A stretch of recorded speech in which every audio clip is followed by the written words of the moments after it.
Welcome to Maharashtra exam academy. आज आपण महाट्रान्सपोचे एनी टेक्निशियन पदासाठी इम्पॉर्टंट असे मेजरमेंटचे प्रश्न पाहणार आहोत. हा पार्ट क्रमांक 3 आहे. यामध्ये इम्पॉर्टंट असे मागील वर्षामध्ये विचारले गेलेले प्रश्न आहेत आणि हे प्रश्न रिपीटेड विचारले गेलेले आहेत. आपलं टार्गेट आहे टेक्निकल तांत्रिक प्रश्नामध्ये आउट ऑफ मार्क्स घेणे. आणि हे प्रश्न संभाव्य प्रश्न आहेत. असेच प्रश्न व्हिडिओसाठी कृपया चॅनलला सबस्क्राईब करा आणि व्हिडिओ आवडत असेल तर लाईक करा आणि आपल्या मित्रांमध्ये शेअर करा. 31वा प्रश्न. Reflecting torque in an instrument may be produce. उपयंत्रामध्ये विक्षेपण अघूर्णन उत्पन्न होते. Option A magnetically, B electrostatically, C thermally, D all of the above. तर आपलं आन्सर होईल ऑप्शन क्रमांक D all of the above. Reflecting torque हे मॅग्नेटिकली, इलेक्ट्रोस्टॅटिकली आणि थर्मली तिन्ही प्रकारद्वारे उत्पन्न करता येतो. इन्स्ट्रुमेंटमध्ये एक मेकॅनिझम असते, ते व्होल्टेज आणि करंट याला यांत्रिक बलमध्ये परिवर्तन करून पॉइंटरच्या माध्यमातून आपल्याला रीडिंग देते. आणि पॉइंटरच्या मोमेंटला जे टॉर्क आणि जो बल लागतो त्याला डिफ्लेक्टिंग टॉर्क असे म्हणतात. आपण जेवढी अमाऊंटमध्ये इनपुट दिलं ते आपल्याला पॉइंटरच्या माध्यमातून पाहायला मिळते. ते फक्त म्हणजेच डिफ्लेक्टिंग टॉर्कद्वारे आपल्याला रीडिंग भेटते. 32वा प्रश्न. The instrument used to measure current is called. धारा मोजण्यासाठी प्रयोग केला जाणारा उपयंत्र कोणता? CRO, wattmeter, energy meter, ohmmeter. तर आपला आन्सर होईल ऑप्शन क्रमांक ए CRO. CROचा उपयोग धारा मोजण्यासाठी करतात. CRO हे एक अतिशय महत्त्वाचे उपकरण आहे. याला प्रयोगशाळेमध्ये विद्युत किंवा इलेक्ट्रॉनिक परिपथामध्ये सर्किटमध्ये होणारे चेंजेस आणि वेगवेगळ्या तरंगाचा विश्लेषण करण्यासाठी वापरतात. CROच्या साहाय्याने आपण करंट, व्होल्टेज, फ्रिक्वेन्सी आणि फेज डिफरन्स मोजू शकतो. 33वा प्रश्न. What happen when the shunt resistance of galvanometer is increased. जर गॅल्व्हनोमीटर परिपथमध्ये शंट रेजिस्टन्स वाढला तर काय होईल? Option A its current sensitive increases, B its current sensitive decreases, its damping increases, option D आहे इट्स कंट्रोलिंग टॉर्क इन्क्रीजेस. तर आपला answer option क्रमांक B its current sensitivity decreases. Galvanometer shunt resistance वाढला तर सर्किटचा एक्स्ट्रा करंट बायपास होणार नाही, त्यामुळे गॅल्व्हनोमीटर डॅमेज होईल किंवा इनप्रॉपर रीडिंग दाखवेल. शंट रेजिस्टन्स सिरीज शंटमध्ये कनेक्ट करतात, कारण जे एक्स्ट्रा करंट असते ते बायपास होण्यासाठी. शंट आणि शंट रेजिस्टन्सचा मान हे इन्स्ट्रुमेंटच्या मानापेक्षा कमी ठेवतात. 34वा प्रश्न. A piezometer used to measure. एक पायझोमीटर मोजते. A strain in structure, B very low pressure, C very high pressure, D leakage reactance. तर आपला आन्सर ऑप्शन क्रमांक B very low pressure. Piezometer हे द्रवाचा दाब मोजण्यासाठी वापरतात. ही ग्रॅव्हिटीच्या विरुद्ध द्रव दाब मोजतो. पायझोमीटरला कॉन्स्टंट प्रेशर मोजण्यासाठी डिझाईन केला जातो.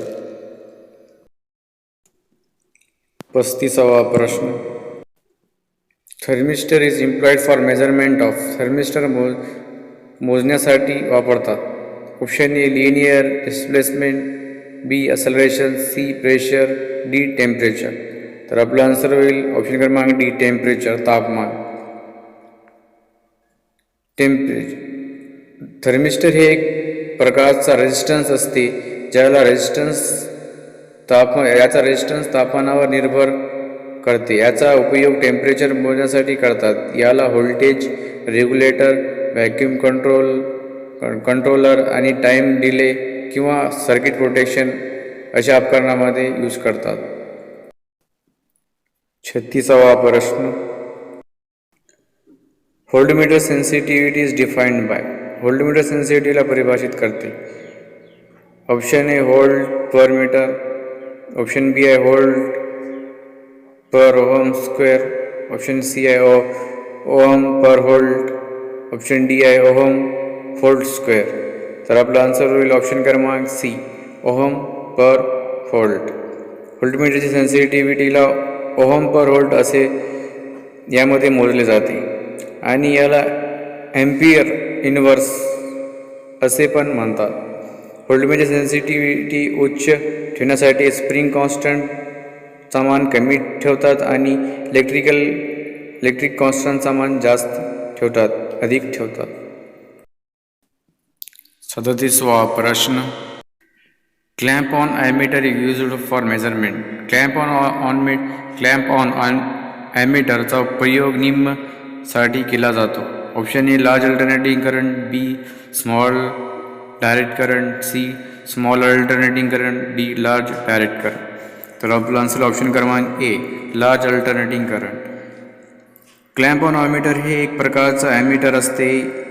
यामध्ये वाहणाऱ्या करंटला सर्किटमध्ये न लावता किंवा सर्किटला न कट करता डायरेक्ट मोजता येते आणि याला टॉंग टेस्टर असेही म्हणतात. क्लॅम्प ऑनला 38वा प्रश्न.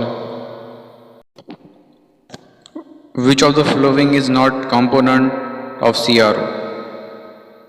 Option A electronic gun, B deflection plate, C fluorescent screen, option D आहे मोटर. तर आपला आन्सर होईल ऑप्शन क्रमांक डी, मोटर. CROमध्ये मोटरचा उपयोग करत नाही. CROमध्ये electric gun, deflection plate, fluorescent screen याचा उपयोग करतात. CRO हे खूप फास्ट एक्स आणि वाय प्लॉटर आहे जे की सिग्नलला दुसऱ्या सिग्नलच्या सापेक्ष प्लॉट करते. CROमध्ये सामान्यतः 20 हर्ट्ज ते 1 मेगाहर्ट्ज फ्रिक्वेन्सीपर्यंत वापरतात, परंतु मॉडर्न CRO हे 500 मेगाहर्ट्जपर्यंत पण यूज केले जाऊ शकते. 39वा प्रश्न. Megger is an instrument for. Megger एक उपकरण आहे. Option A measuring current, B measuring voltage, C testing insulation, D आहे मेजरिंग पॉवर. तर आपला आन्सर ऑप्शन क्रमांक बी, टेस्टिंग इन्सुलेशन. मेगरचा उपयोग इन्सुलेशन रेजिस्टन्स मोजण्यासाठी करतात. यामध्ये एक स्थायी परमनंट मॅग्नेट असते, त्याला हाताने फिरवतात, ज्याची स्पीड 160 RPM असणे आवश्यक आहे. 160 RPMने फिरवल्याने जे व्होल्टेज निर्माण होते ते 500 ते 1000 व्होल्ट असते.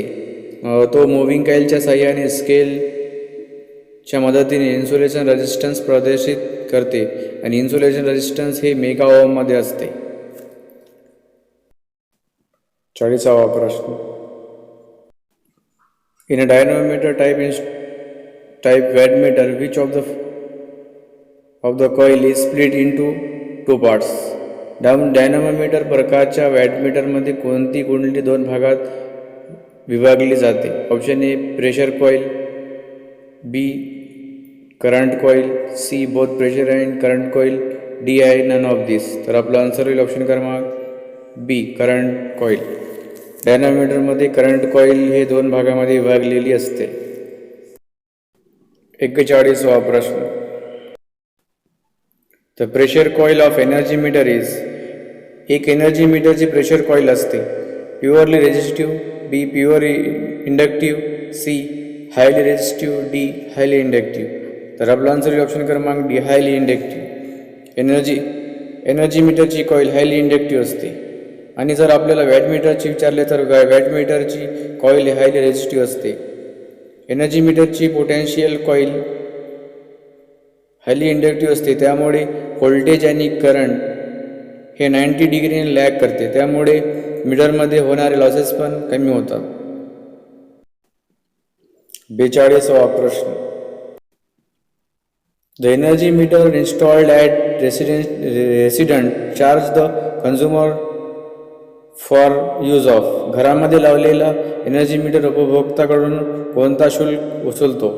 Option A apparent power, B true power, C reactive power, option D आहे product of voltage and current. तर आपला आन्सर ऑप्शन क्रमांक बी, ट्रू पॉवर. घरामध्ये लावलेला एनर्जी मीटर उपभोक्त्याकडून वास्तविक शक्ती ट्रू पॉवर वसूल करतो. AC सर्किटमध्ये ॲपरंट पॉवर आणि ट्रू पॉवर यांचा गुणाकार म्हणजेच VI cos phi ला रिअल पॉवर असे म्हणतात आणि याची युनिट वॅट आणि वॅट किंवा किलोवॅट असते. 43वा प्रश्न. In a critical damped system, the damping factor of the system is. एका क्रिटिकल डॅम्पिंग प्रणालीमध्ये डॅम्पिंग फॅक्टर असतो. Option A 0 less than unity, option C आहे युनिटी, ऑप्शन डी आहे ग्रेटर दॅन युनिटी. तर आपला आन्सर ऑप्शन क्रमांक C unity. Critical damping सिस्टीममध्ये damping factor हे युनिटी असते. डॅम्पिंग ही पॉइंटरला फायनल पोझिशनवर व्हायब्रेशन किंवा इरेग्युलर मोशनपासून वाचविते आणि टाइम सेटिंग कमी करते. जनरली डॅम्पिंग रेशो हे 0.6 आणि 0.8 ठेवला जातो. 44वा प्रश्न. In case of earth fault in any circuit, the measure will indicate. परिपथमध्ये भूदोष होतो त्याला मेगा दर्शविते. Option A 0, B infinity, C 1 megawatt, D 50 megawatt. तर आपला आन्सर ऑप्शन क्रमांक ए 0. कोणत्याही सर्किटमध्ये अर्थ फॉल्ट झाला तर मेगर 0 इंडिकेट करतो. मेगर हे इन्स्ट्रुमेंट हायली रेजिस्टन्स मोजण्यासाठी वापरले जाते. 45वा प्रश्न. In a moving coil instrument the scale used. Moving coil उपकरणामध्ये कोणते स्केल उपयोग करतात? Option A square, B non linear, C logarithmic, D linear. तर आपला आन्सर होईल ऑप्शन क्रमांक डी लिनियर. मुव्हिंग कॉइल इन्स्ट्रुमेंटमध्ये डिफ्लेक्टिंग टॉर्क करंटच्या डायरेक्टली प्रोपोर्शनल समानुपाती असते. त्यामुळे मुव्हिंग कॉइल इन्स्ट्रुमेंटची स्केल हे लिनियर असते. 47वा प्रश्न. A CRO can display. CRO प्रदर्शित करते. Option A AC signal, B DC signal, C time const time invariant, option D आहे both AC and DC signal. तर आपला आन्सर ऑप्शन क्रमांक D both AC and DC signals. CRO both AC आणि DC signal दोन्हीला प्रदर्शित करते. 48वा प्रश्न. When DC voltmeter is connected, polarity reverse. जर DC व्होल्टमीटरची ध्रुवता बदलली तर काय होईल? Option A pointer deflect upscale, B pointer deflect down scale, option C आहे pointer remain on stationary, option D आहे नन ऑफ दिस वरीलपैकी नाही. तर आपला आन्सर होईल ऑप्शन क्रमांक B pointer deflect down scale. जर आपण पॉइंटरची पोलॅरिटी रिव्हर्स केली बदलली तर पॉइंटर डाऊन स्केलला जाईल. यामध्ये DC व्होल्टमीटरमध्ये एका कॉईलला मॅग्नेटिक फील्डमध्ये ठेवतात आणि त्यामध्ये करंट फ्लो केलं तर कॉईल आपल्या अक्षीसवर रोटेट व्हायला सुरुवात करते आणि त्याला पॉइंटर अटॅच असते. कॉईल जेवढी डिफ्लेक्ट झाली तो आपल्याला पॉइंटरच्या माध्यमातून इंडिकेट होते. प्रश्न क्रमांक 49. Which of the following quantity can not be measured using a multimeter. खालील कोणती राशी मल्टीमीटरने मोजता येत नाही? Option A AC voltage, B DC voltage, C phase angle, D resistance. मल्टीमीटरचा उपयोग करून आपण फेज अँगल मोजू शकत नाही. तर मल्टीमीटर यूज करून आपण AC व्होल्टेज, DC व्होल्टेज आणि रेजिस्टन्स मोजू शकतो. मल्टीमीटरचे 2 प्रकार असतात, ॲनालॉग आणि डिजिटल मल्टीमीटर. ॲमीटर आणि व्होल्टमीटरचा कॉम्बिनेशन असते मल्टीमीटर. 50वा प्रश्न. Magnetic flux can be measured by. Magnetic flux ला ने मोजतात. Option A capacitive pickup, B inductive pickup, C Hall effect pickup, D resistive pickup. तर आपला आन्सर ऑप्शन क्रमांक C Hall effect pickup. Magnetic फ्लक्सला हॉल इफेक्ट पिकअपने मोजतात. Hall effect pickup हे एक ट्रान्सड्यूसर आहे. Thank you for watching. हे असे इम्पॉर्टंट प्रश्न आहेत, ते वारंवार एक्झाममध्ये विचारले जातात, रिपीटेड क्वेश्चन आहेत. अशा तुझ्यासाठी कृपया चॅनलला सबस्क्राईब करा आणि आवडत असेल तर लाईक करा आणि आपल्या मित्रांमध्ये शेअर करा.